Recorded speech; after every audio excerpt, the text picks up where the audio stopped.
pula. Ayan, kapag pula ay sumisimul sa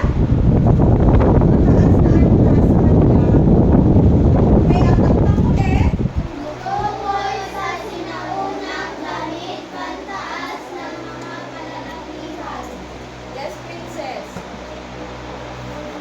Okay, tama. Very good. Ngayon naman, kunan natin ang mga kahon ayon sa hinihigit na tawagan para sa kasuotan ng mga sinaunang kababaihan at kalalakihan. Ayan.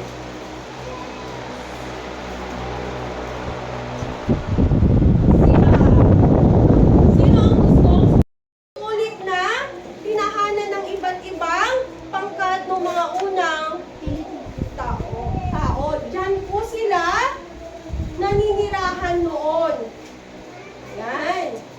Ganda, di ba? Ngayon naman, may mga yungib din po sa Canlao, Cagayan, na kung saan doon po sa yungib na yon, may ginawa po silang simbahan. Ayan. Kung makakagawi kayo, makapasyal kayo doon, maganda po doon sa kuwebang yon. Yun po yung mga dating tirahan ng mga sinaunang Pilipino.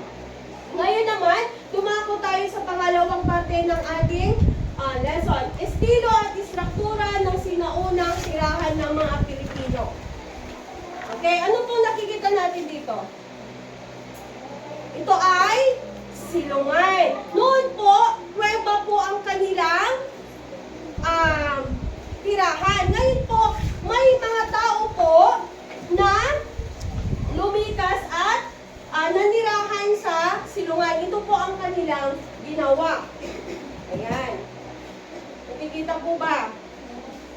Okay. Ang silungan, sa pagdaan ng panahon, lumikas The flow of your lesson is very good. So, a while ago, you started your lesson, of course, through presentation of pictures. From those pictures, they have already established your previous lesson to your new lesson. So that is connecting them to your prior lesson